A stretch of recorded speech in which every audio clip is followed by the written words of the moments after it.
What's up, YouTube? So my name's Jess. I'm a type 1 diabetic. I'm 25, diagnosed at 22, and here's my story. I was diagnosed when I was 22 years old. I was in my first year of law school. I was in finals, so it was November when I started feeling weird.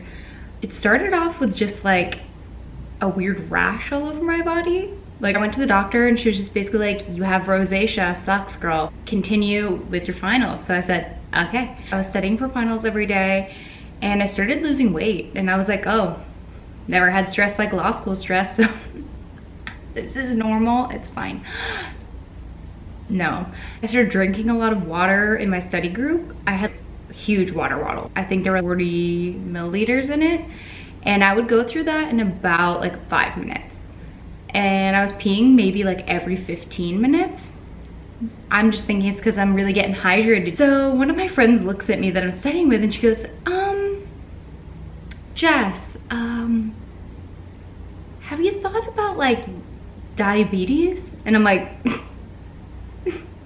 Melanie, no, I'm just thirsty and have to pee. And she's like, yeah, there's just signs of diabetes. And I was like, I don't know what to tell you, girl. No, I was wrong. I go through my finals. It's like a 2-week period that I'm testing for.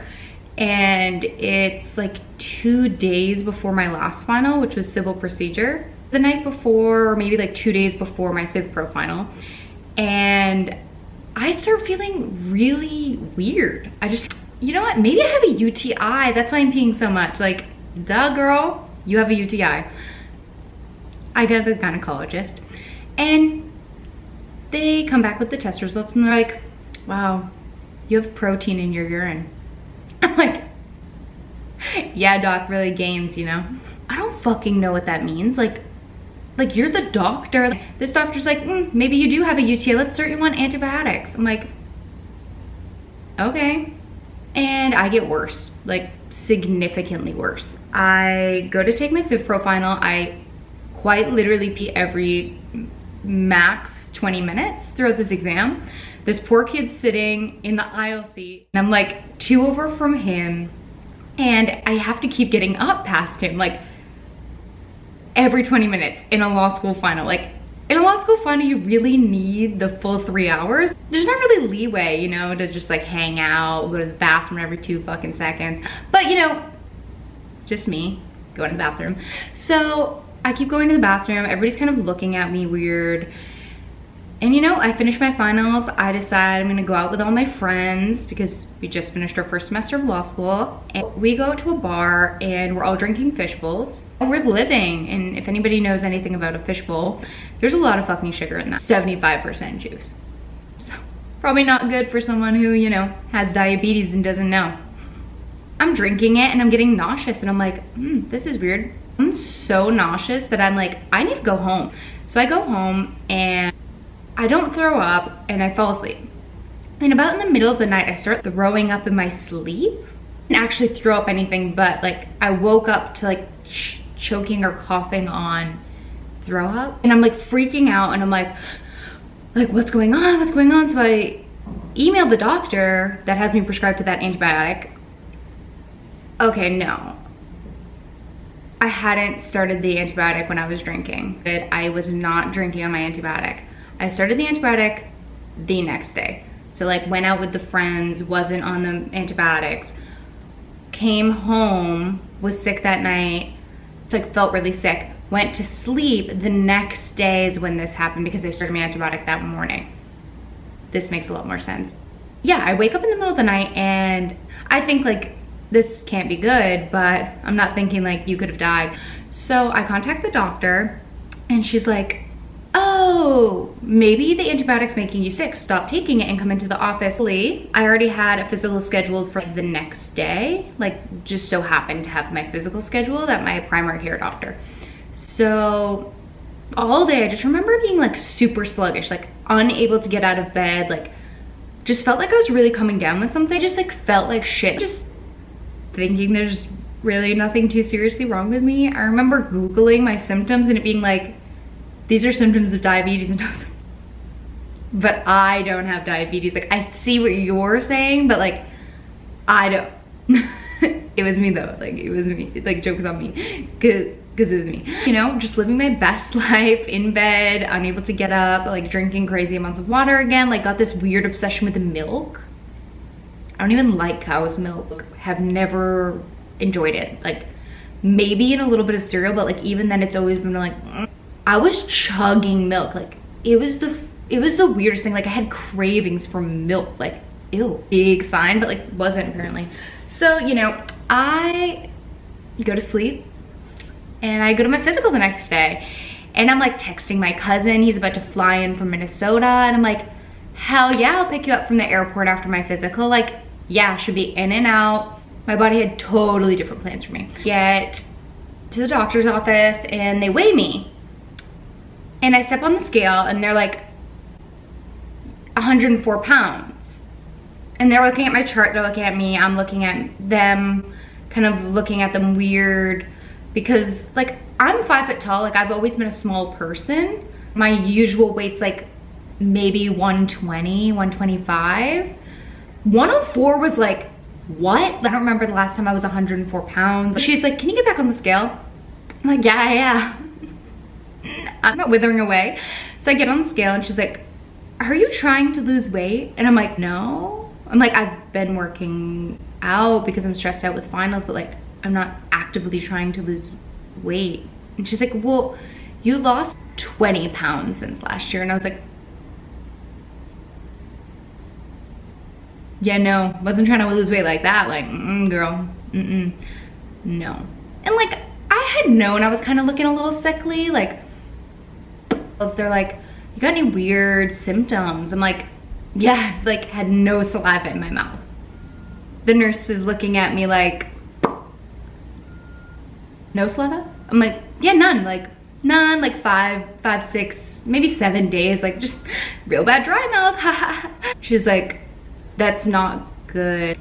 She goes, I'm gonna need to prick your finger and we're gonna like test your urine. I'm like, yeah, we can do that. She checks my sugar level and she immediately has this like panicked face on. And she's like, all right, can you go do your urine sample? I'm like, yeah. So I go, I come back. Everybody's kind of getting a little panicky at this point. I have no idea what's going on. She's like, I'm gonna go get the doctor. I'm gonna run your urine sample and I'm gonna like be back with the doctor. I'm like, okay, like I gotta get to the airport to get my cousin, like this is gonna be over soon or... So the doctor comes rushing and she has this like really weird panicked face on. We're like concerned that I'm dying apparently. No one really like tells me this. I'm sitting there and finally they're like, okay, so like you have ketones in your urine, you have protein in your urine, like there's a high sugar level in your urine, like saying all these things, and I'm like, I really have no idea what that means. Your A1C is like a 12.5, and I'm like, I literally have no idea what you're talking about. Like, she's like, you need to go to the hospital, like, did you drive yourself here, like, blah, blah, and I'm like, yeah, I drove myself here, doc, like, I have to go to the hospital, like, don't you guys have insulin here, like, again, gotta get to the airport. No, she didn't like that. So she's like, do you live close by? Is there anyone who can drive you to the hospital? And at this point I live with my best friend. I call my mom and she's like, what do you mean they think you have diabetes? I reiterate everything the doctor said, and she's a pharmacist, so like she has like some knowledge at this point. She knew that things were not well. And so she gets this panic tone, but like no one's still telling me what the hell's going on, you know, like no one is breaking it down for you, girl. So I'm just in the doctor's office and she's like, you need to leave, you need to go to the hospital. We called, they have a bed for you. I'm like, y'all got a bed for me? Like, I'm not staying there. Joke's on me. At this point I pass out. I kind of come to in the ambulance and they're checking my blood sugar level. They're like checking all these things. They're like, do you know you're diabetic? I'm like, no. Well, yes, but like, no, not until this fucking second. Like, I'm not being irresponsible. Like, I have no idea that I have this. They bring me into the emergency room right away. Like, right away, there's like 4 nurses in my room. Like, everybody's giving me attention. Everybody's being really weird to me. You know, everybody's testing me. People are coming in and getting my like actual blood, like from my vein a lot. Like people are pricking my finger quite literally every like 20 to 30 minutes. They're like throwing the numbers up on the board. I still have no idea what these numbers mean.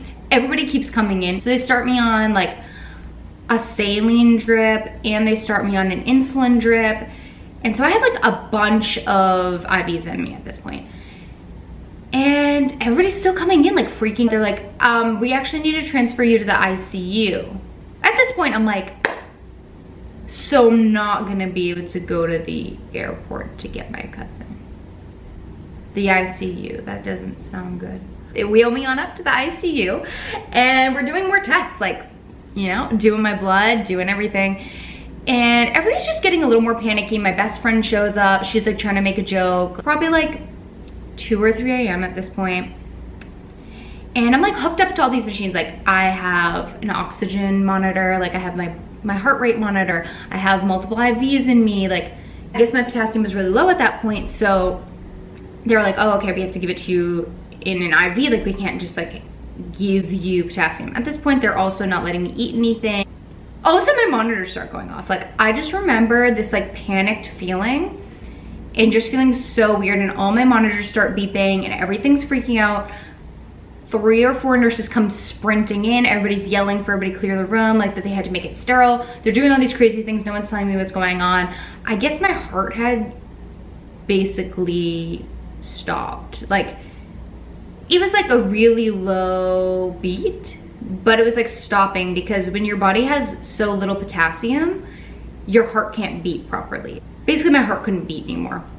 So I was feeling really weird. They realized that they have to put a PICC line in me. So I'm not sure if everybody knows what that is, but it's basically like a main line. It goes into like here in your arm. It goes into like a main artery and then it goes up and then like towards your heart. So it's like all inside your body. It fucking hurt. Like it hurt. It felt so weird. I had to like swallow at the right time. I have a scar from it. It's like right here on my arm. And it was here. So like they could take blood out of it. There were like multiple ports. So they started giving me potassium through that. And I started getting a little better at that point. Finally, people start coming in and telling me what's going on or what had been going on. I guess basically like all of my organs were shutting down, like all the major ones at least. I really don't understand like the majority of what any of that meant, except for that they told me basically like, you were going to die. I was shook by this statement. So I spent like maybe 24 more hours in the ICU. Finally, they're like, hey, you're better in a sense, like you don't have to be in the ICU anymore, but you have to stay in the hospital and you need a one-on-one nurse. So like we have to bring you to the pediatric unit. I'm like, cool, whatever. So I end up in the pediatric unit. This is when I start like learning how to inject myself with insulin and how to test my blood sugar and all of that stuff. I end up being discharged Christmas or maybe like the day after Christmas. They had to take the PICC line out, which was literally terrible. I can make a completely separate video about actually like all of the PICC line things. Like that entire process was pretty scary, especially for someone who up until this moment was petrified of needles. Like truly would pass out every time my blood was taken up until then. But yeah, so like that's my diagnosis story. It sucked. I've heard stories that are a little bit better than that. I've heard stories that are worse than that. But that's mine. And law school and diabetes was probably the worst thing that could happen to me. Everybody told me not to go back, and I did. And I ended up finishing off my law degree, and I graduated last May, so like almost a full year ago. And yeah, I think I like blacked out the rest of law school because I was way too stressed out trying to figure out diabetes in law school. So wouldn't suggest that. If you guys want me to make another video kind of about that and like what that process was like transitioning right back into law school, I got out of the hospital and went right back to a full-time law program on that. Comment below. Or if you can relate to any of this, or if you can relate to any of the like panic and no one telling you what's going on. But yeah, this is my first video. This is me looking rough editing. My camera died while I was at the end of that. So like, subscribe, comment down below if you want more content like this. Thanks.